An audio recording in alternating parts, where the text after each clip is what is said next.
اعوذ باللہ من الشیطان الرجیم بسم اللہ الرحمن الرحیم الحمد للہ رب العالمین والصلاة والسلام علی اشرف الانبیاء والمرسلین سیدنا و مولانا ابی القاسم محمد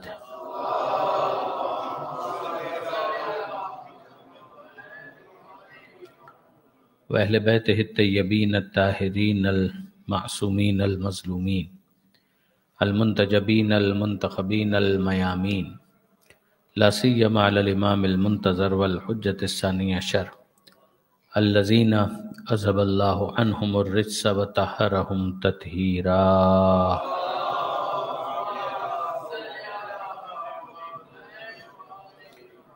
واللعنة الدائمة الباقية على أعدائهم أجمعين من يوم ظلمهم إلى قيام يوم الدين رب اشرح لي صدري ويسر لي أمري واحلل عقدة من لساني يفقهوا قولي واجعلني خالصا لوجهك الكريم يا الله صلوات على محمد وآله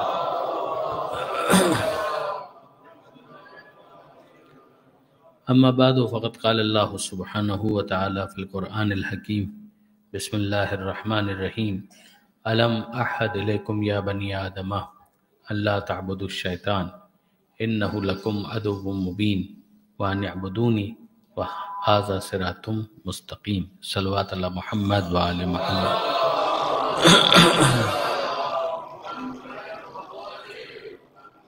برادران عزیز وقاران محترم، مرحوم کے لیے دعا ہے، مرحومین کے لیے بار اللہ ان کے درجات کو بلند فرما، ان کی نیکیوں کا انہیں بہترین اجر عطا فرما، اگر ان سے کچھ کوتاہیاں ہو گئی ہوں مغفرت فرما، پسماندگان کو صبر جمیل عطا فرما، پسماندگان کو مرحوم کے لیے امور خیر بجا لاتے رہنے کی توفیق عطا فرما، ہم سب کے لیے سفر آخرت کو آسان فرما اور باقی زندگی میں اس سفر کے لیے زیادہ سفر فراہم کرنے کی توفیق عطا فرما۔ درود بھیجے گا محمد و آل محمد۔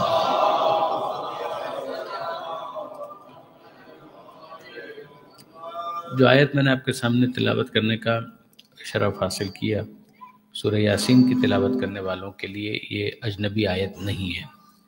سورہ یاسین میں پروردگار عالم نے یہ ارشاد فرمایا، الم احد الیکم یا بنی آدم، اے آدم کی اولاد، کیا میں نے تم سے یہ وعدہ نہیں لیا تھا اللہ تعبدوا الشیطان کہ تم شیطان کی عبادت نہیں کرو گے، انہ لکم عدو مبین، یقیناً وہ تمہارا کھلا ہوا دشمن ہے، وان اعبدونی، اور میری عبادت کرو گے، ھذا صراط مستقیم، اور یہ ہے سیدھا راستہ۔ اب اگر آپ اس آیت کے اندر دیکھیں اور غور کریں تو کسی وعدے کا تذکرہ ہے، لینے والا خدا ہے، جن سے لیا جا رہا ہے وہ بنی آدم ہے، اور جب بنی آدم میں مجموعی طور پر آپ دیکھیں گے تو ماضی میں جو افراد گزر گئے وہ بھی شامل ہیں، جو اس وقت افراد موجود ہیں وہ بھی شامل ہیں، اور مستقبل تک کے ظرف زمان میں قیامت تک جتنے افراد آئیں گے وہ سب کے سب بنی آدم ہیں، اور جب سب بنی آدم ہے تو سب سے یہ وعدہ لیا گیا، پروردگار عالم نے اس کا تذکرہ یہاں پر کیا۔ وعدہ کیا لیا گیا؟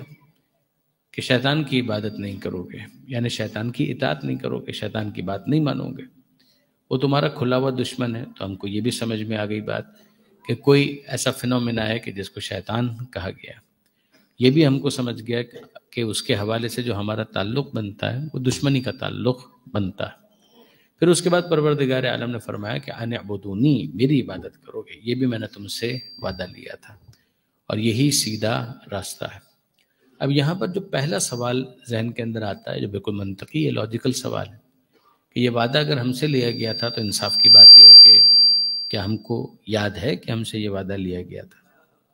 نہ مجھے یاد ہے اور نہ میرا خیال ہے کہ آپ میں سے کسی کو یاد ہوگا۔ اگر آپ میں سے کسی کو یاد ہے تو ہاتھ کھڑا کرے تاکہ مجھے بھی پتہ چلے اور میں اس کے ڈیٹیلز آپ سے معلوم کر سکوں۔ تو انصاف کی بات یہ ہے کہ ایسے کسی وعدے کے بارے میں ہمیں کچھ بھی یاد نہیں ہے۔ پھر اس کے بعد اس آیت کو یہاں پر رکھنے کا پہلے تو مقصد کیا ہے؟ کیا پروردگار عالم کا شکوہ یہ ہے کہ تم کو یاد ہے اور پھر بھی تم اس کو بھولنے کی کوشش کر رہے ہو؟ نہیں، ایسا نہیں ہے۔ یہاں پروردگار عالم نے یہ نہیں کہا، پروردگار عالم نے یاد دلایا ہے، یعنی ایک فیکچول پوزیشن ہے کہ تم بھولے ہوئے ہو، یہ نہیں ہے کہ تمہیں یاد ہے مگر تم اس کو نظر انداز کر رہے ہو، تمہیں یاد ہی نہیں ہے، ہم تمہیں یاد دلا رہے ہیں۔ تو اب سوال یہ پیدا ہوتا ہے کہ ایسے کسی وعدے کا اگر واقعیت کے اندر کوئی ثبوت ہوتا تو ہم کو یاد ہونا چاہیے تھا، کیا واقعاً ان دو کے درمیان کوئی ربط اور تعلق ہے؟ یہ وہ اعتراض ہے کہ جو عام طور پر اس آیت کے اوپر کیا گیا کہ اگر واقعاً ایسا کوئی وعدہ ہم نے کیا ہوتا، پروردگار نے ہم سے وعدہ لیا ہوتا تو ہم کو یاد ہونا چاہیے تھا، مگر ہم کو تو یاد نہیں ہے۔ یاد نہ ہونا اس بات کی دلیل ہے کہ ایسا کوئی وعدہ ہم سے نہیں لیا گیا، جبکہ قرآن مجید کا اصرار ہے کہ پروردگار عالم فرماتا ہے کہ آدم کی اولاد ہم نے تم سے یہ وعدہ لیا تھا۔ یہاں پر میں آپ کی خدمت میں عرض کروں گا کہ یہ وعدہ تو عالم زر کی بات ہے نا، چاہے ہمیں یاد نہ ہو، مگر ایک ایسا وعدہ ہے کہ جو اس وقت لیا گیا کہ جب ہم اس دنیا میں نہیں تھے۔ تو وہاں کی کون سی بات ہم کو یاد ہے؟ وہاں کی تو کوئی بات ہم کو یاد نہیں۔ اسلاب پدر سے ہو کر ارحام مادر تک آئے اور ارحام مادر سے ہو کر ہم اس دنیا کے اندر آ گئے، مگر ہم کو تو وہاں کی کوئی بات یاد نہیں کہ جو اس دنیا سے وراء الورا ایک دنیا ہے، ایک کائنات ہے، وہاں کا تو ہم کو کچھ بھی یاد نہیں۔ پھر اس کے بعد جب ہم صلب پدر میں آئے تو وہاں کی کون سی بات ہم کو یاد ہے؟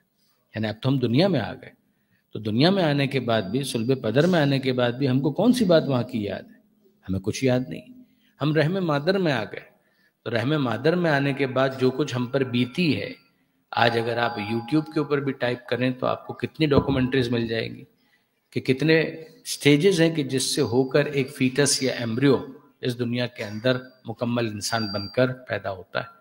تو وہ سب ہم پر بھی گزرا، آپ پر بھی گزرا، آپ میں سے کتنوں کو وہ سارے مراحل یاد ہیں؟ آپ کو اور مجھے کچھ یاد نہیں۔ تو کیا ہمیں یاد نہ ہونا اس بات کی دلیل ہے کہ وہ مرحلہ ہم پر نہیں آیا تھا؟ یعنی اصولی طور پر آپ یاد رکھیں کہ ان دو کے درمیان کیا ربط ہے؟ مجھے یاد نہیں ہے، اس کا مطلب یہ ہے کہ یہ ہوا نہیں۔ یاد نہ ہونا حافظے کے کمزوری کی دلیل تو ہو سکتا ہے، لیکن واقعیت کے انکار کی بنیاد نہیں بن سکتا۔ یہ وہ بنیادی بات ہے کہ جس کو سمجھنے کی ضرورت ہے۔ میں پھر آپ کو یاد دلا رہا ہوں، عالم زر ہم پر بیتا، ہم کو کچھ یاد نہیں۔ ہم صلب پدر میں تھے، ہم کو کچھ یاد نہیں۔ ہم رحم مادر میں تھے، ہم کو کچھ یاد نہیں۔ اور اب ہم اس دنیا میں بھی آ گئے، پیدا بھی ہو گئے۔ پیدا ہونے کے بعد جس دنیا کے اندر ہم آئے ہیں، تو ایک بچہ اپنے بچپنے کے اندر بہت کچھ کرتا ہے، کمزور ہوتا ہے۔ پروردگار عالم نے فرمایا کہ خلق الانسان ضعیفا، انسان کو کمزور پیدا کیا گیا ہے۔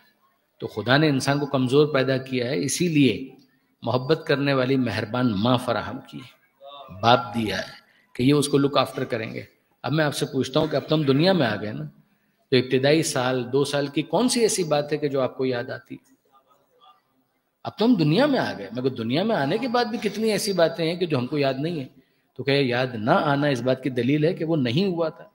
اب میں آپ سے کہتا ہوں کہ اگلے مرحلے میں داخل ہوں کہ وہ بچہ کہ جو ماں کے ہاتھوں میں پروان چڑھا، پرورش پائی، ماں نے اس کو دودھ بھی پلایا، ماں نے اس کے لیے زحمتیں بھی برداشت کی، سب کچھ کیا، اور پھر اس کے بعد جب وہ جوان ہو گیا اور پوری طرح سے اپنی طاقت و شباب کو محسوس کرتا ہے، تو وہ ماں باپ کے سامنے بدتمیزی کرنے لگا۔ جب بدتمیزی کرنے لگا تو کسی دوسرے نے اس کو دیکھ کر یہ کہا کہ تمہیں معلوم ہے کہ تم کس کے ساتھ بدتمیزی کر رہے ہو؟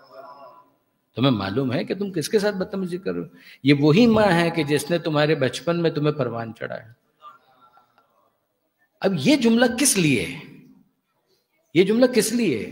یہ جملہ جھنجھوڑنے کے لیے، یہ جملہ بیدار کرنے کے لیے۔ ایک ایسی واقعیت ہے کہ جس کو تم نے فیس کیا ہے، مگر تمہارا حافظہ بڑا کمزور ہے کہ اس وقت جو تمہارے محسن تھے، مربی تھے، پالنے والے تھے، تمہیں اس کا احساس نہیں ہے، اور آج تم ان کے سامنے فرنٹ ہو رہے ہو۔ تو ہم چاہتے یہ ہیں کہ تمہیں اس بات کی طرف متوجہ کریں کہ تمہاری بنیاد کیا تھی۔ جس طرح سے نالائق اولاد کو بدتمیزی کرتے ہوئے دیکھ کر کچھ محبت کرنے والے اسے اس کا ماضی یاد دلاتے ہیں، اسی طرح شیطان کی اطاعت کرتے ہوئے دیکھ کر مہربان خدا انسان کو اس کا ماضی یاد دلاتا۔ درود دیجیے گا محمد و آل محمد۔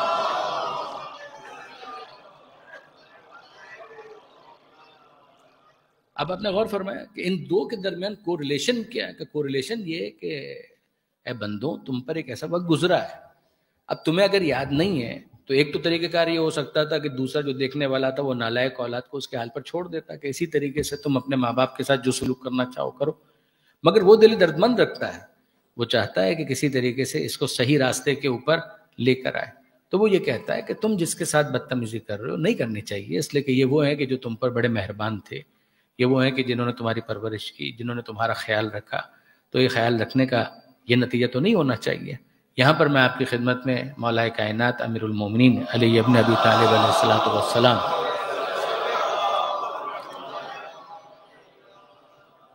مولا کا بہت خوبصورت ایک جملہ ہے وہ عرض کرتا ہوں آپ کی خدمت میں کہ مولا فرماتے ہیں، یہ ضمناً جب بات آ گئی ماں باپ کے تعلق سے اس لیے میں عرض کر رہا ہوں اور یہ نوجوان دوستوں کو میں ہدیہ کر رہا ہوں کہ مولا یہ فرماتے ہیں کہ اپنی زبان کی تیزی اس پر مت آزماؤ جس نے تمہیں بولنا سکھایا۔ کہ تمہاری زبان میں بڑی روانی آ گئی ہے، یہ لقلقہ زبانی ہے، طلاقت لسانی ہے، یہ زبان کا فلو ہے، یہ الفاظ کی روانی ہے، یہ تمام تر ذخیرہ جو تمہارے اندر ووکیبلری کی صورت میں موجود ہے اور بہتے ہوئے سمندر کی طرح سے خیالات کے اظہار کے لیے تم ان الفاظ کو حرکت دیتے ہو اپنی زبان کے ذریعے سے، یہ ہر جگہ کرو، لیکن یہ کہ بہرحال اپنی زبان کی تیزی اس کے سامنے تم مت آزماؤ کہ جس نے تمہیں بولنا سکھایا ہے، اس کے سامنے کچھ حفظ مراتب ہونے چاہیے کہ انسان کچھ خاموش ہو جائے، اس کے سامنے سر جھکائے، اور واقعاً یہ کچھ ویلیوز ہیں کہ جن کو ہمارے نوجوان دوستوں کو سمجھنا ہوگا، اور اگر وہ نہیں سمجھیں گے تو مجھے ڈر اس بات کا ہے کہ مستقبل میں جو ہمارا ماحول بنے گا وہ بدتمیزی کا ماحول بنے گا۔ اور یاد رکھیے گا، آپ کو اپنے خیالات کے ایکسپریس کرنے سے کوئی نہیں روک رہا، یہ کوئی نہیں کہہ رہا کہ آپ اپنے خیالات کو ایکسپریس نہ کریں، اس کا موقع اور مقام ہے، اس کا محل ہے اور انداز بھی ہے۔ یہ میں نے بعض جگہ پر یہ گزارش کی تھی، یہاں پر بھی میں عرض کرتا ہوں، کتنا فرق پڑ جاتا ہے، کتنا فرق پڑ جاتا ہے، بہت زمین آسمان کا فرق پڑ جاتا ہے اگر انسان لفظوں کو تھوڑا سا آگے اور پیچھے کرے، دائیں اور بائیں کرے، تھوڑے سے لہجے کو تبدیل کرے تو کتنا فرق پڑ جاتا ہے۔ کہ فرض کیجئے کہ کوئی مہمان آپ کے گھر پر آیا اور آپ نے اس کے سامنے ڈشز کی لائن لگا دی، پورا بوفے سجا دیا، اور دوسرا ایک مہمان ہے کہ جس کے سامنے آپ نے صرف سبزی رکھی ہے، صرف دال اور چاول رکھ دی، لیکن جو دال چاول جس کے سامنے رکھے ہیں اس کے سامنے آپ نے کہا لیجئے، تناول کیجئے، نوش جان، اگرچہ آپ کے قابل تو نہیں ہے لیکن آپ تشریف لائے، آپ نے ہماری عزت بڑھائی، آپ کا یہاں پر آنا ہمارے لیے باعث برکت ہے۔ یہ چار جملے آپ بول کر دال چاول بھی رکھیں گے تو وہ خوش مزہ محسوس ہوں گے، اور وہ پورا بوفے اگر آپ نے لگا دیا اور اس کو پھر کہا کہ لے کھا مر، تو آپ مجھے بتائیے کہ کیا واقعاً اس کھانے کی لذت کچھ بھی باقی رہے گی؟ کہ آپ کے لہجے کی تلخی اتنی زیادہ ہے کہ ذائقہ ختم ہو کر رہ گیا۔ درود بھیجیے گا محمد و آل محمد۔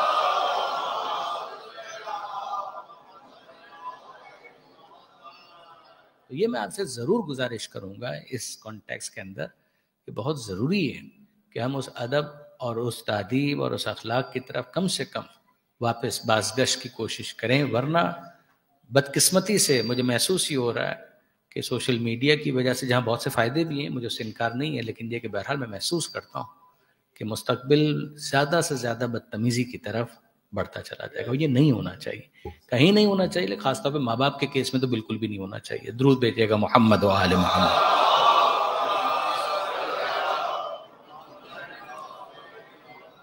اب یہاں پر اگر آپ دیکھیں تو پروردگار عالم نے پہلے تو اس عہد کا تذکرہ کیا، اب یہی عہد انسان کی فطرت میں رکھا گیا، یعنی اس کا پریکٹیکل جو اپلیکیشن ہے وہ یہ ہے کہ ایک ماضی کے اندر وہ چیز ہوئی جب پروردگار عالم نے وہ وعدہ لیا، مگر وہ وعدہ جو لیا اس کی تفصیلات تو ہمیں کچھ یاد نہیں، وہ ہم کو یاد دلایا جا رہا ہے، اور وہ جو یاد دلایا جا رہا ہے اس کو پروردگار عالم نے بلٹ ان کیا ہے انسان کی فطرت میں۔ جب وہ فطرت کے اندر ہے تو انسان کے لیے اس کا یاد کرنا آسان ہے، یعنی فطرت میں اگر کسی چیز کو رکھا جائے تو یہ تو ہو سکتا ہے کہ اس کے اوپر گرد پڑ جائے، یہ تو ہو سکتا ہے کہ اس کے اوپر دھول مٹی آ جائے، مگر وہ وجود ختم نہیں ہوتا، ذرا اس کو صاف اور ستھرا کر دیا جائے تو وہ چھپی ہوئی حقیقت نمایاں ہو کر سامنے آ جاتی ہے۔ یہ وہ چیز ہے کہ جس کو کہا گیا کہ دین فطرت ہے۔ اگر آپ سورہ روم کی اس آیت کو بھی ذہن میں رکھیں کہ فطرت اللہ التی فطر الناس علیہا لا تبدیل لخلق اللہ، اللہ نے انسان کو فطرت پر پیدا کیا، تو فطرت پر پیدا کرنے کا مطلب ہی یہ کہ انسان ان تمام تر حقیقتوں کی بنیاد کو اپنی فطرت کے اندر محسوس کرے گا. خدا کی طرف توجہ، یعنی میں کبھی خطرہ محسوس نہیں کرتا دین کے لیے.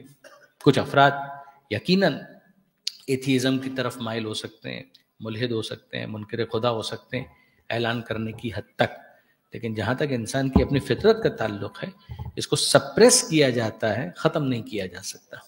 یہ وہ چیز ہے کہ جس کو پروردگار عالم نے قرآن مجید کے اندر ڈسکس بھی کیا ہے. سورہ عنکبوت کے اندر بھی یہ ارشاد ہوا کہ اذا رکبوا فی الفلک دعوا اللہ مخلصین لہ الدین، کہ جب یہ لوگ کشتی پر سوار ہوتے ہیں. کشتی تو ایک کنایا ہے، کوئی بھی سواری، آپ اسکوٹر کو لے آئیے، آپ ٹرک کو لے آئیے، آپ ریل گاڑی کو لے آئیے، آپ بس کو لے آئیے، ہوائی جہاز کو لے آئیے. اذا رکبوا فی الفلک، جب یہ لوگ کشتی پر سوار ہوتے ہیں تو دعوا اللہ مخلصین لہ الدین، تو یہ اللہ کو پورے خلوص کے ساتھ یاد کرتے ہیں. لما نجاہم الی البر اذا ہم یشرکون، ان کا معاملہ یہ ہے کہ کشتی پر جب آتے ہیں تو ذرا سا سمندر کے اندر طغیانی آ جائے، رف ہو جائے سمندر، موجیں ادھر ادھر کرنے لگیں جہاز کو، یا ہوائی جہاز کے اندر اگر ہیں اور ٹربولنس آ جائیں تو اس کے نتیجے میں ذرا سی پھڑپڑاہٹ محسوس ہو اور انسان احساس کرے کہ کچھ ایب نارمل ہو گیا ہے، تو پھر اس کے بعد آپ دیکھیے کہ کس طریقے سے انسان اس موقع پر اپنے پروردگار کی طرف توجہ کرتا ہے. یہ وہ چیز ہے کہ جس کو پروردگار فرماتا ہے مخلصین لہ الدین، پورے خلوص کے ساتھ، پوری پیورٹی کے ساتھ، پورے اخلاص کے ساتھ وہ توجہ کرتے ہیں خدا کی جانب. لما نجاہم الی البر، سارا مسئلہ اس وقت آتا ہے کہ جب ہم ان کو خشکی کی طرف اتار دیتے ہیں تو پھر اس کے بعد ایسا لگتا ہے کہ جیسے ہمیں کبھی پکارا ہی نہیں تھا، جیسے ہمارا کبھی ان سے کوئی تعلق تھا ہی نہیں، کوئی ان سے واسطہ تھا ہی نہیں. یہ بالکل ہی نظریں پھیر لیتے ہیں. یہ وہ چیز ہے کہ جس کو پروردگار عالم نے یہاں پر ہائی لائٹ کیا. اور چھٹے امام جعفر صادق علیہ الصلوۃ والسلام،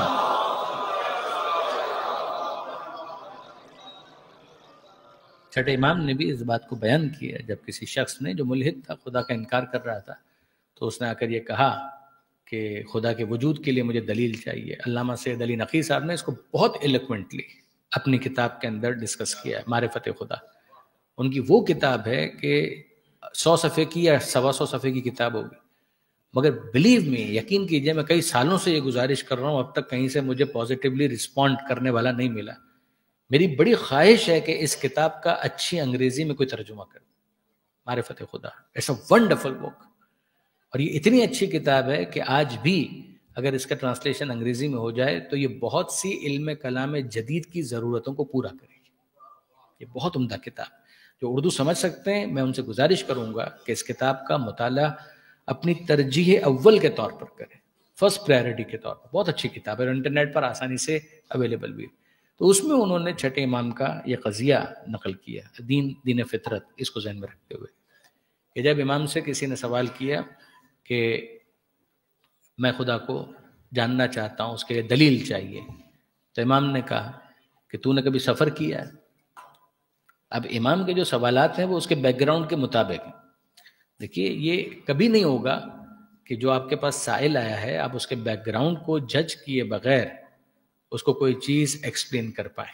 سیدھی سی بات ہے کہ ایک ایسا شخص ہے کہ جو ریڑھی چلاتا ہے، نکالتا ہے، وہاں پہ چیزیں بیچتا ہے، تو آپ اس کے سامنے کیا فلسفے کی بحثیں کریں گے؟ آپ اس کے سامنے یہ کہیں گے کہ ہست کیا ہے اور نیست کیا ہے اور موجود کیا ہے اور وجود کیا ہے اور واجب الوجود کیا ہے، ممکن الوجود کیا ہے، ممتنع الوجود کیا ہے؟ وہ کہے گا کہ بڑی مہربانی، میں کیلے بیچنے جا رہا ہوں، آپ اپنی باتیں کسی مدرسے کے طالب علم کے سامنے کریں یا یونیورسٹی کے کسی اسٹوڈنٹ کے سامنے کریں، یہ میرے سامنے آپ نے کیا چھیڑ دیا؟ تو وہ ان باتوں میں اور ان بحثوں کے اندر بالکل بھی انوالو نہیں ہونا چاہتا. وہ تو کہتا ہے مجھ سے میرے لیول کی بات کرو. اور یہ وہ چیز ہے کہ جس کو خود ختمی مرتبت احمد مجتبی محمد مصطفیٰ صلی اللہ علیہ وآلہ وسلم نحن معاشر الانبیاء امروا، کہ ہم گروہ انبیاء کو یہ حکم دیا گیا ہے کہ ان نکلم الناس، کہ ہم لوگوں سے بات کریں علی قدر عقولہم، ان کے عقلوں کے معیار کے مطابق. اگر اس سے بات کو اگر بلند کر دیا گیا تو اس کے لیے وہ چیز قابل فہم نہیں رہے گی. اسی لیے کہا گیا کہ زبان بھی وہ ہونی چاہیے کہ جو سامعین کے لیے قابل فہم ہو، سمجھ میں آتی ہو. لیول بھی وہ ہونا چاہیے کہ جو ان کے لیے قابل فہم ہو، سمجھنے کے لیے ان کے لیے آسانی ہو. یہ خود قرآن مجید میں سورہ ابراہیم میں یہ بات سے بات نکل رہی ہے. مگر پروردگار عالم نے یہ ارشاد فرمایا کہ جب کبھی ہم نے کسی رسول کو بھیجا تو اس بات کا خاص اہتمام کیا کہ اس کی زبان وہی ہو کہ جو اس کی قوم کی زبان ہے، کیونکہ اگر اس میں تفاوت آ گیا، فرق آ گیا، تو اس کا نتیجہ یہ نکلے گا کہ زبان یار من ترکی و من ترکی نمیدان، کہ میرا یار ترکی میں بات کرتا ہے اور مجھے ترکی نہیں آتی، تو سیدھی سی بات ہے کہ وہ اپنی بول رہا ہے اور یہ اپنی سمجھ رہے ہیں، تو پھر اس کے بعد وہ بات قابل فہم نہیں رہے گی۔ کمیونیکیشن کو بھی جو ایز اے سبجیکٹ ڈسکس کیا گیا، تو جو خاص طور پہ گریجویشن جنہوں نے کیا ہے بی کام کے اندر اور پھر ماسٹرز کیا ہے ایم بی اے وغیرہ، تو اس کے اندر آپ جانتے ہیں کہ کمیونیکیشن کے حوالے سے 7 C's کو ڈسکس کیا جاتا ہے، کہ 7 C's آف کمیونیکیشن، کہ کمیونیکیشن کے اندر کیا کیا چیزیں ہوں تو وہ افیکٹو کمیونیکیشن بنے گا، ورنہ آپ اپنی بولیں گے لیکن یہ کہ سامنے والے کو سمجھ میں نہیں آئے گا۔ چلیے ایک لطیفہ اس حوالے سے سناتا ہوں، درود بھیجیے گا محمد و آل محمد۔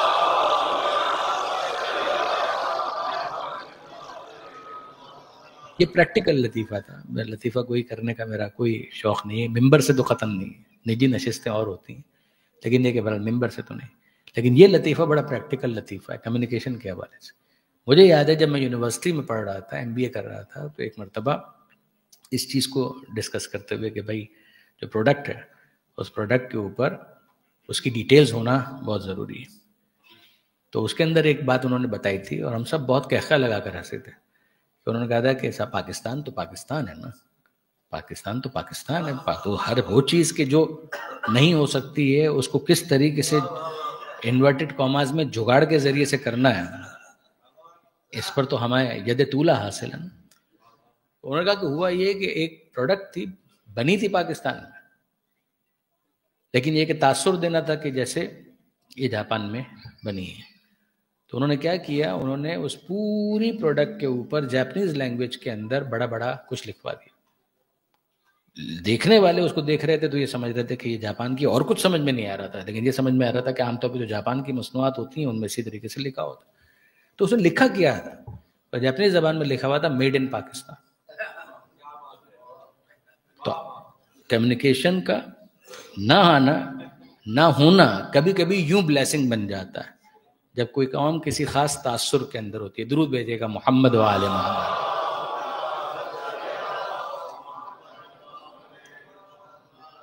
تو گزارش یہ تھی کہ چھٹے امام کے پاس وہ آ کر یہ کہتا ہے کہ فرزند رسول تو اس نے کہا بھی نہیں ہوگا، اس لیے کہ وہ تو کہاں دین کو مان رہا تھا، کہ میں جاننا چاہتا ہوں خدا کے بارے میں آپ کے پاس کیا دلیل ہے۔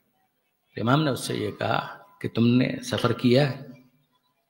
وہ تھا ہی جو مختلف سیاحت کرنے کے حوالے سے جن کا مشغلہ ہوتا ہے، کبھی ادھر اور کبھی ادھر، تاجر بھی ہوتے ہیں اور پھر بہت سے ہوتے ہیں کہ جنہوں نے سیاحت ہی کو اپنی زندگی کا مقصد بنا لیا ہوتا ہے، ابن بطوطہ ٹائپ کے۔ تو اسی طریقے سے اس نے کہا کہ جی بالکل، میں نے تو بہت سفر کیا، سمندر اور دریا کا بھی سفر کیا ہے۔ کہا کہ ہاں میں نے تو اس کا بھی سفر کیا ہے۔ کہا کیا ایسا ہوا ہے کہ کبھی تم دریا میں سمندر میں جا رہے تھے اور کشتی کو کوئی حادثہ پیش آ گیا؟ کہا کہ ایسا بھی ہوا ہے، جو اتنے اسفار اتنی جرنیز جو میری ہیں ان کے اندر ایسا بھی ہوا ہے کہ حادثہ پیش آ گیا۔ کہا ایسا بھی ہوا ہے کہ کشتی الٹ گئی؟ کہا ایسا بھی ہوا ہے۔ کہا ایسا بھی ہوا ہے کہ تم ڈوبنے لگے تھے؟ ظاہر ہے کہ جو اتنا سفر کرتا ہے وہ تیرنا تو جانتا ہے، مگر تیرتے تیرتے انسان تھکے گا۔ کہا کہ فرزند رسول ایسا بھی ہوا تھا کہ میں ڈوبنے لگا تھا۔ کہا اس موقع پر ایک تختہ تمہارے پاس تھا کہ جس کا تم نے سہارا لیا تھا؟ کہا کہ ہاں۔ کہا اس موقع پر، اب وہ بھی سوچ رہا ہے کہ بیتی تو مجھ پر ہے، ان کو کیسے پتا کہ یہ کس سورس سے ان تمام باتوں کو جانتے ہیں؟ کہ سفر تم نے کیا؟ ہاں۔ سمندر کا؟ جی ہاں۔ سمندر میں کشتی پر تھے؟ جی ہاں۔ کشتی کو حادثہ؟ جی ہاں۔ حادثے میں کشتی الٹ گئی؟ جی ہاں۔ کشتی الٹ گئی اس کے بعد تم ڈوبنے لگے؟ ہاں۔ جب ڈوب رہے تھے تو اس کے بعد تمہیں ایک تختہ، اس تختے کے سہارے سے تم آگے بڑھ رہے تھے؟ کہاں؟ کہ بظاہر تو لگتا تھا کہ تم ڈوب جاؤ گے؟ کہ ہاں۔ کہ اس وقت بھی یہ احساس ہوتا تھا کہ کوئی تو ہے جو مجھے اب بھی بچا سکتا، کوئی تو ہے کہ جو مجھے اب بھی بچا سکتا۔ کہ انصاف کی بات یہ ہے کہ اس وقت یہ فیلنگ تو تھی کہ کوئی ہے جو مجھے اس وقت بھی بچا سکتا ہے۔ کہ وہ کوئی کہ جس کے بارے میں تمہارا دل گواہی دے رہا تھا کہ ہے وہی خدا ہے۔ درود بھیجے گا محمد و آل محمد۔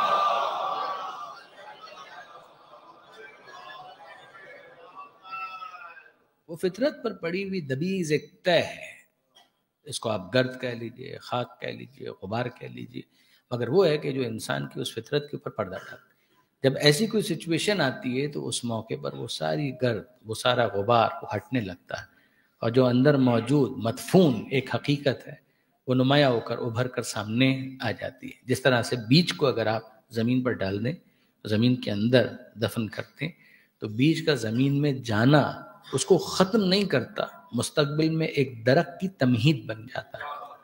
کہ یہی معاملہ انسان کی فطرت کا بھی ہے۔ یہ خود امیر المومنین حضرت علی ابن ابی طالب علیہ السلام نے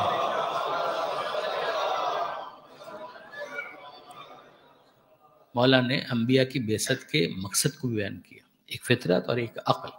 تو مولا فرماتے ہیں کہ لیسیر دفاعن العقول، کہ خدا نے انبیاء کو جو بھیجا نہج البلاغہ کہ لیسیر دفاعن العقول کا، اس لیے لیسیر دفاعن العقول کہ انبیاء کو خدا نے اس لیے بھیجا کہ عقل کے دفینے جو مدفون ہونے کی وجہ سے مخفی ہو چکے ہیں، ان پر موجود گرد کو ہٹا کر انہیں سامنے آشکار کر دیں۔ یہ مولا کی تعبیر ہے۔ درود بھیجے گا محمد و آل محمد۔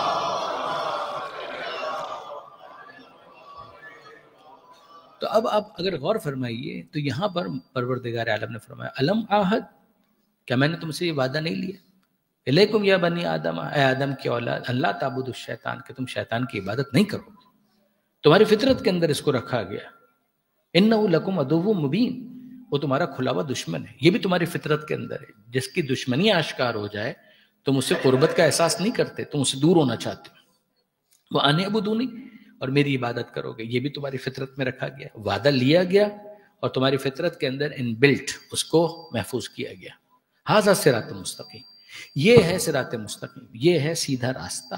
ایک مرتبہ پھر وہ سیدھا راستہ کہ جس کا تمہیں طلبگار ہونا چاہیے، فطرتاً ہونا چاہیے، اور وہی سیدھا راستہ کہ جس کی دعا ہم نے تم کو سکھلائی تھی سورہ فاتحہ کے اندر کہ اہدنا الصراط المستقیم، کہ مالک سیدھا راستہ۔ یعنی یہ تمہاری فطرت خود بتا رہی ہے کہ اگر 4 راستے ہیں، تم کسی منزل کی طرف جانا چاہتے ہو تو 3 ایسے ہوں گے جن کو ترک کرنا ہوگا، چوتھا راستہ ہوگا جو تمہیں منزل تک پہنچائے گا۔ کبھی چوتھا آ جائے تو اتنا فہم تمہارے پاس ہونا چاہیے کہ ان 3 کو تمہیں ترک کرنا ہے اور اس چوتھے کے اوپر تمہیں آگے بڑھتے چلا جانا ہے۔ اسی صورت میں تم اپنی منزل تک پہنچو گے، اور اگر باقی 3 راستوں کو بھی ساتھ ساتھ گھسیٹنے کی کوشش کرو گے تو اول تو وہ تمہارے ساتھ آئیں گے نہیں، اور اگر تم ان کو اسی طرح سے کھینچنے کی کوشش کرو گے تو مطمئن ہو جاؤ وہ تو نہیں آئیں گے مگر تم اس حق سے دور ہوتے چلے جاؤ گے۔ درود بھیجیے گا محمد و آل محمد۔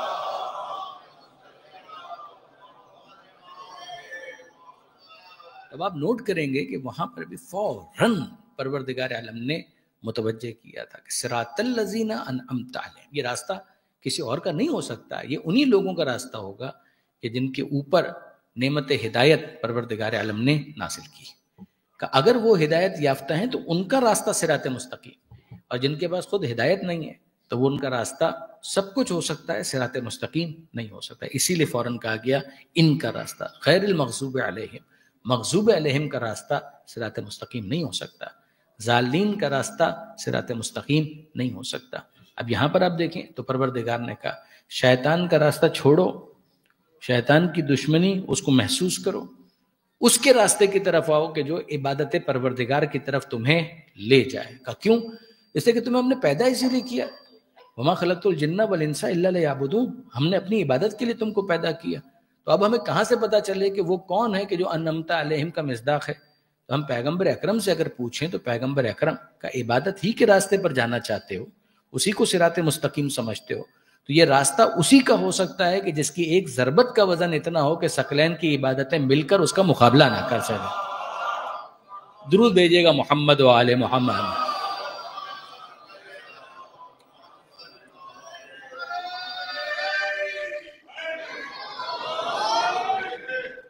ایک مرتبہ اور درود بھیج دیجیے محمد و آل محمد۔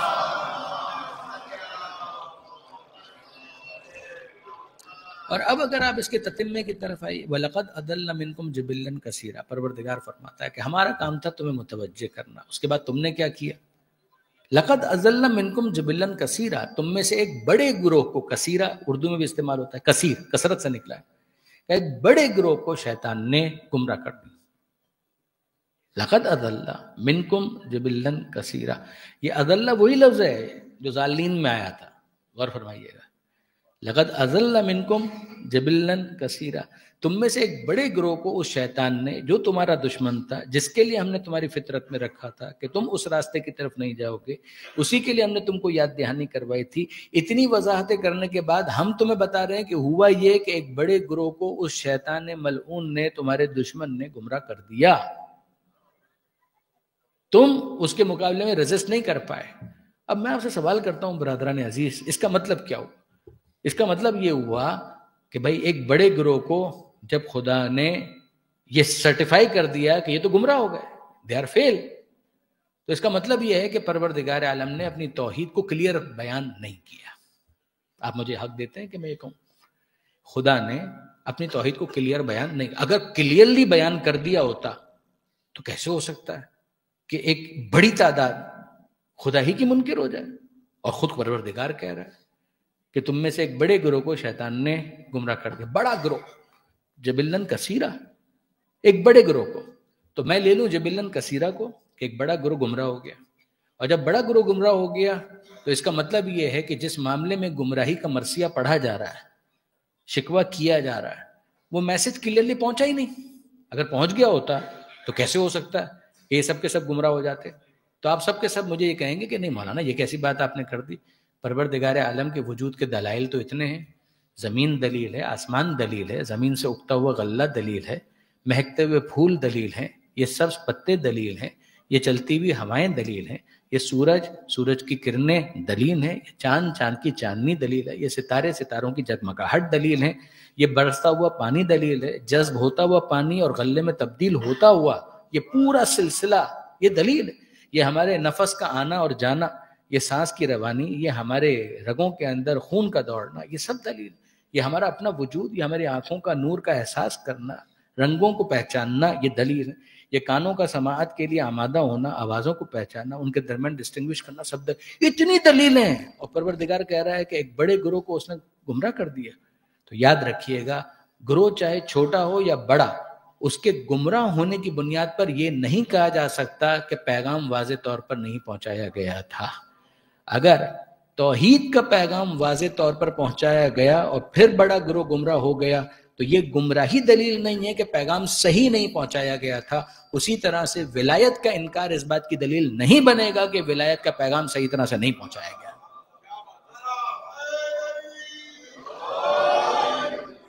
وہ خدا جو کبھی نظر نہیں آ سکتا، اس کے ہونے اور ایک ہونے کے دلائل پروردگار عالم نے اس پوری کائنات کے اندر اسکیٹرڈ فارم کے اندر رکھے ہیں. اور ولایت تو وہ مضمون ہے کہ جس کے اظہار کے لیے غدیر کے میدان میں ہاتھوں پر بلند کر کے دکھلایا ہے، کوئی چیز مخفی نہیں چھوڑی گئی. پھر کہا گیا من کنت مولا ہو فہذا علی مولا.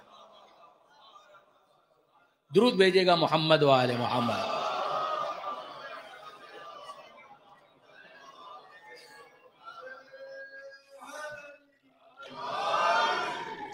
پھر اس کے بعد آپ دیکھیں گے یہ تقریباً آخری 2 صفحے ہیں سورہ یاسین کے کہ جن کو آج ہم بیان کرنا چاہ رہے تھے، مگر یہ چند آیتوں پر ہی بات ہو پائی. لیکن یہ کہ میں چاہوں گا کہ میرے جتنے بھی نوجوان دوست ہیں اگر وہ گھر جا کر سورہ یاسین کا بطور کامل مطالعہ کریں، یا کم سے کم یہ آخری 2 صفحے جو ہیں اس کو دیکھیں، تو میں پسند کروں گا کہ واقعاً ایصال ثواب اس وقت ہم مکمل سمجھیں کہ جب گھر جا کر آپ آخری 2 صفحات کو بھی پڑھیں. اس کا جو اختتام ہے نا، اس اختتام پر بھی آپ دیکھیں کیسی کنونسنگ ایک اپروچ ہے کہ جو پروردگار عالم نے اختیار کی ہے. پروردگار عالم فرماتا ہے کہ ضرب لنا مثلا ونسی خلقہ.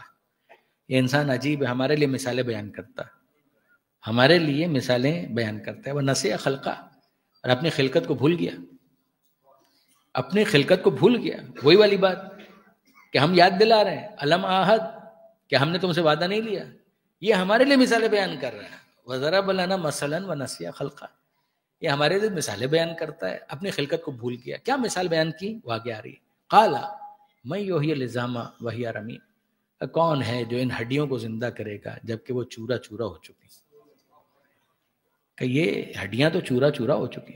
یہ آپ جانتے ہیں نا کہ ممکن ہے نوجوان دوستوں کے علم میں نہ ہو کہ ایک اعتراض ہمیشہ سے رہا کہ قیامت کے لیے کوئی دلیل نہیں ہے، قیامت کے اوپر کوئی دلیل نہیں ہے. دلیل نہیں کہ کیا مطلب؟ کا سیدھی سی بات ہے کہ یہ جو ایک انسان مر گیا، مرنے کے بعد مٹی میں مل گیا، مٹی میں ملنے کے بعد اگر زندہ بھی ہوگا تو روح کا معاملہ ہوگا، روح کا معاملہ ہوگا، یہ جسم کون زندہ کرے گا؟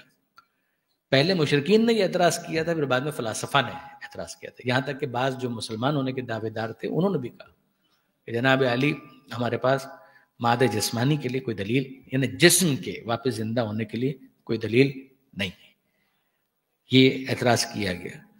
یہاں پر اگر آپ دیکھیں تو انہوں نے کہا کہ جناب یہ روح ہے کہ جس کے زندہ کرنے کی بات ہو رہی، روح مری کب تھی؟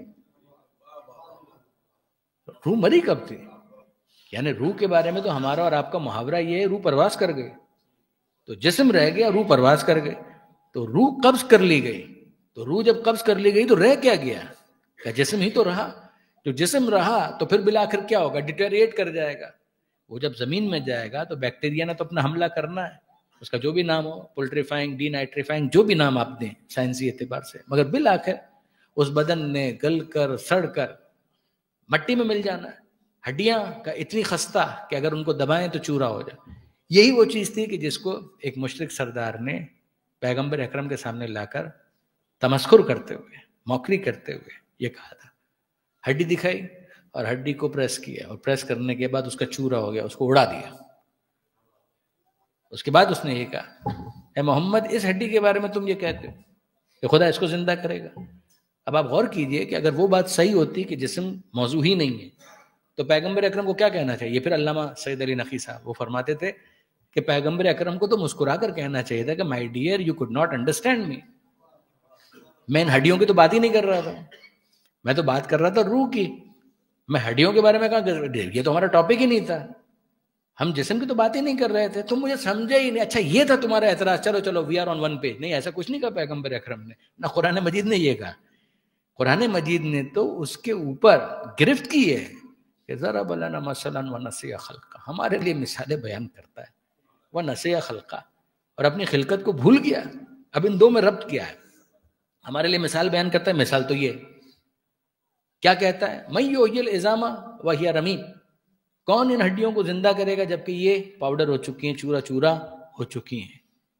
خلقت کا بھولنے کا کیا تعلق ہے اس کے ساتھ؟ قل، اے حبیب ان سے کہیے، یحییھا الذی انشأھا اول مرہ، ابھی تو یہ پاؤڈر، یہ چورا تو ہے، ذرا سوچو تو صحیح، انہیں کون زندہ کرے گا؟ یہ تمہارا سوال ہے۔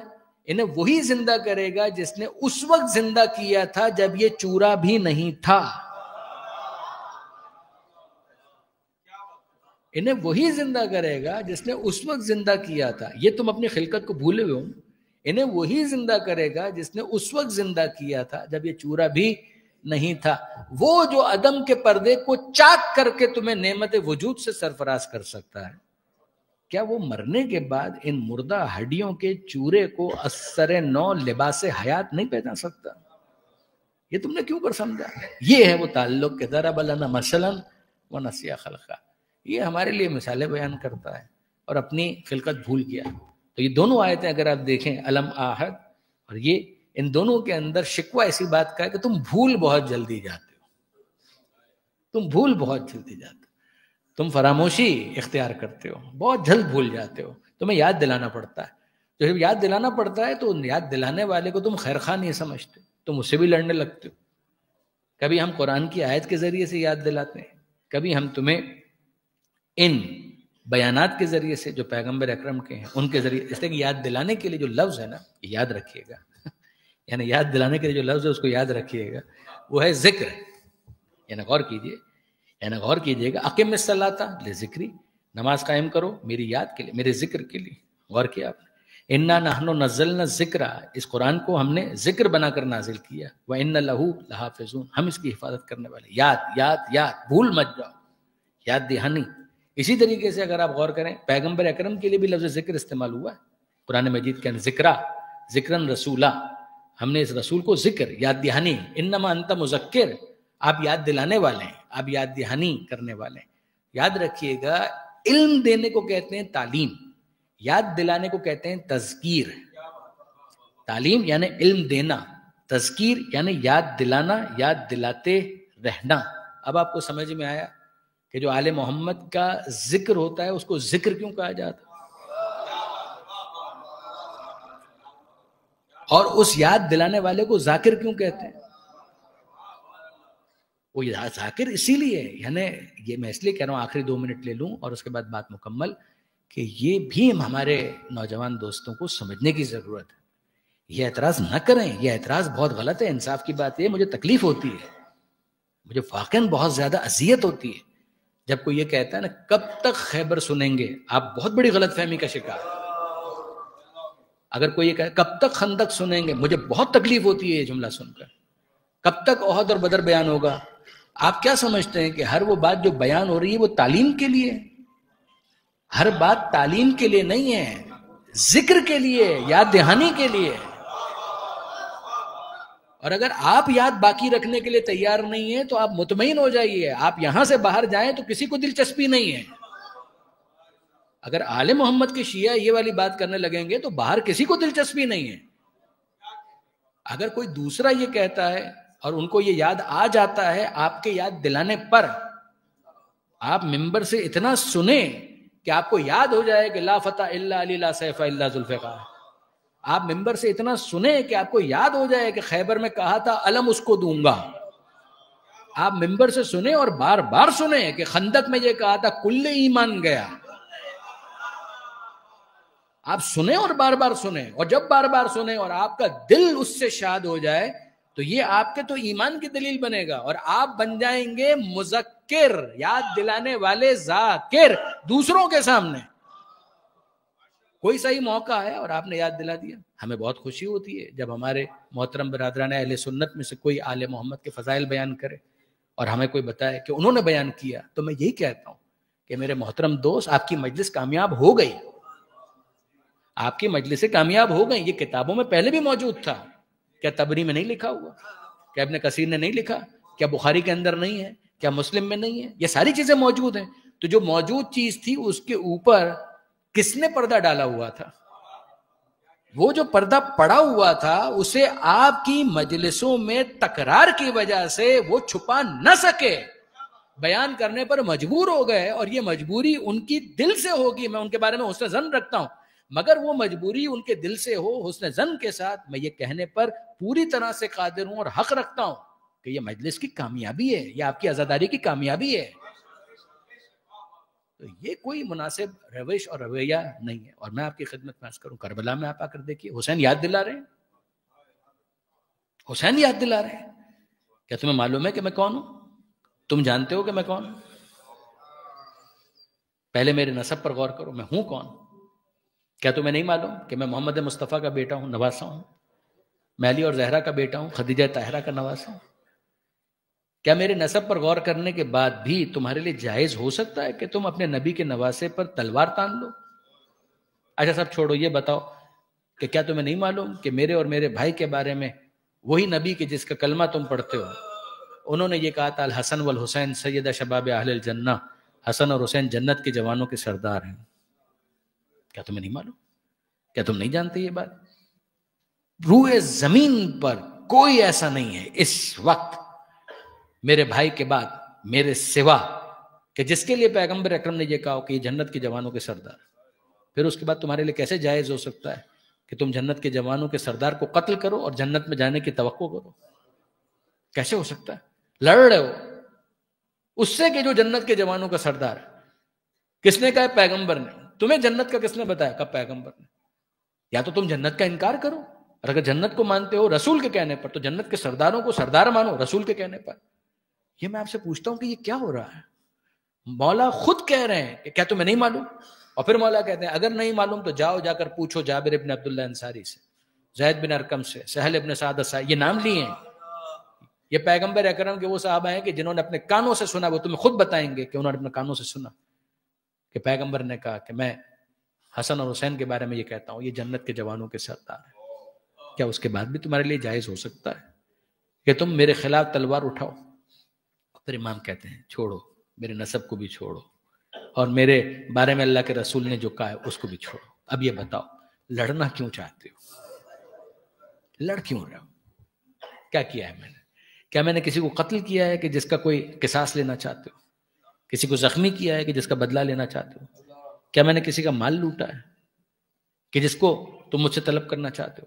ہے کیا میرا قصور کیا ہے، جرم کیا ہے؟ جب کوئی جواب نہیں آیا، حجت تمام ہو گئے، تو سامنے سے ایک بات کی، اور وہ بات کیا تھی؟ آپ یزید کی بیعت کیوں نہیں کر لیں؟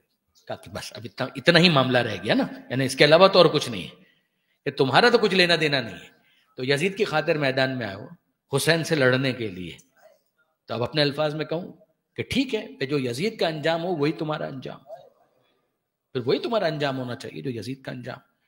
اور اس کے بعد حسین ابن علی کہا واللہ لا اقر اقرار العبید ولا اوتیکم بیدی اعطاء الذلیل، ہو نہیں سکتا کہ میں ذلیل بن کر اپنا ہاتھ تمہارے ہاتھ میں دے دوں اور کسی غلام کی طرح سے میں اقرار کروں، یہ ہو نہیں سکتا۔ پھر اس کے بعد یہی ہے نا کہ لڑنا ہے تو لڑو، حجت میں نے تمام کی، یہ یاد دہانی ہے برادران عزیز۔ اور پھر اس کے بعد علامہ رشید ترابی کے الفاظ کہ سارے دن کے قتال کے بعد جب رخصت آخر کے لیے امام حسین آئے اور رخصت ہوئے، میدان میں گئے، ذوالجناح پر سوار ہوئے اور یہ کہتے ہوئے حملہ کیا اب بھوکے کی جنگ دیکھو، اب پیاسے کی جنگ دیکھو، اب اس کی جنگ دیکھو جس کا جوان بیٹا علی اکبر مارا گیا، اب اس کی جنگ دیکھو جس کا جوان بھائی عباس مارا گیا۔ فرات کے کنارے جب عباس کا لاشا نظر آیا تو رکابوں پر پیر دے کر بلند ہوئے اور کہا عباس تم نے اپنے بھائی کی جنگ دیکھی؟ جب تم میدان میں لڑ رہے تھے میں مرحبا کہہ رہا تھا، کیا آپ اپنے بھائی کو مرحبا نہیں کہو گے؟ لاشا عباس سے کوئی آواز نہیں آئی، خیموں کے پاس سے زینب پکاری مرحبا یا ابن رسول اللہ، فرزند رسول کیا کہنا آپ کی جنگ کا۔ اور اس کے بعد حسین ابن علی جب لڑتے لڑتے زخمی ہوئے تو صدا گونجی یا ایتھا النفس المطمئنہ، اے نفس مطمئنہ ارجعی، پلٹ اپنے رب کی بارگاہ میں۔ میرا حسین میرا مولا ذوالجناح سے جب زمین کربلا پر آ رہا تھا تو کیفیت یہ تھی کہ نہ زین پر تھا نہ زمین پر، پورا جسم حسین تیروں پر معلق ہو چکا تھا۔ بعض علماء کی تصریح کے مطابق جب ہاتھوں سے زور لگایا تو سینے کے تیر پشت سے باہر نکلے، اور پھر اس کے بعد حسین ابن علی نے اپنی پیشانی کو سجدے میں رکھ دیا، الہی قد وفیت بعہدی فاوف بعہدک، مالک میں نے اپنے وعدے کو پورا کیا، اب تو اپنے وعدے کو پورا۔ حسین نے سجدے سے سر نہیں ہٹایا، وہ شمر کا خنجر چلا، اور اب جو کچھ ہوا اس کی ترجمانی فضا نے کی، زمین نے کی، سمندر نے کی۔ سمندر سے طوفان کے آثار ظاہر ہوئے، زمین میں زلزلہ آیا، آندھیاں چلنے لگی، اور زینب کبریٰ نے سنا الا قد قتل الحسین بکربلا، الا قد ذبح الحسین بکربلا، الا لعنت اللہ علی الظالمین وسیعلم الذین ظلموا ای منقلب ینقلبون۔ بر الہ اس قلیل توسل کو قبول فرما، ان آنسوؤں کو جناب سیدہ کے رومال میں جگہ عطا فرما۔ مالک پریشان المومنین کی پریشانیوں کو دور فرما، مالک مرحوم کے درجات کو بلند فرما، ان کی نیکیوں کا انہیں بہترین اجر عطا فرما، اگر ان سے کچھ کوتاہیاں ہو گئی ہوں مغفرت فرما۔ مالک پسماندگان کو صبر جمیل عطا فرما، پسماندگان کو مرحومین کے لیے امور خیر بجا لاتے رہنے کی توفیق عطا فرما۔ مالک ہم سب کے لیے سفر آخرت کو آسان فرما، باقی زندگی میں اس سفر کے لیے زیادہ سفر فراہم کرنے کی توفیق عطا فرما۔ مظلومین جہان خاص طور پر پارا چنار کے مومنین کی مدد اور نصرت فرما۔ مالک ہمارے شہداء خاص طور پر پارا چنار کے شہداء شہید ہیں، ان کے درجات بلند ہیں، انہیں سید الشہداء کے ساتھ محشور فرما، انہیں اور بلندی عطا فرما۔ مالک ظالموں اور ظلم کے خاتمے کے لیے زمانے کے امام کے ظہور میں تعجیل فرما، ہمیں ان کے اعوان و انصار میں شمار فرما۔ ربنا تقبل منا انک انت السمیع العلیم۔ سورہ فاتحہ مرحوم مرزا مطہر حسین ابن مرزا اطہر حسین، مرحوم مرزا عابد رضا حسین ابن مرزا مطہر حسین، وإلی ارواح المؤمنات وإلی ارواح الشہداء، خصوصاً إلی ارواح الشہداء الپارا چنار، رحم اللہ من قرأ الفاتحہ۔ بسم اللہ الرحمن الرحیم، الحمد للہ رب العالمین الرحمن الرحیم مالک یوم الدین، ایاک نعبد وایاک نستعین، اهدنا الصراط المستقیم صراط الذین انعمت علیہم غیر المغضوب علیہم ولا الضالین۔ بسم اللہ الرحمن الرحیم، قل هو اللہ احد اللہ الصمد لم یلد ولم یولد ولم یکن له کفوا احد۔ بسم اللہ الرحمن الرحیم، قل هو اللہ احد اللہ الصمد لم یلد ولم یولد ولم یکن له کفوا احد۔ بسم اللہ الرحمن الرحیم، قل هو اللہ احد اللہ الصمد لم یلد ولم یولد ولم یکن له کفوا احد۔ اللهم اغفر للمؤمنین والمؤمنات والمسلمین والمسلمات الاحیاء منهم والاموات، تابع بیننا وبینهم بالخیرات انک مجیب الدعوات انک علی کل شیء قدیر۔ ان اللہ وملائکتہ یصلون علی النبی یا ایھا الذین آمنوا صلوا علیہ وسلموا تسلیما۔ اللہم صلی علی محمد وآل محمد۔ مومنین ماتم حسین کے لیے آپ لوگ کھڑے ہو جائیے، تشریف لائیے۔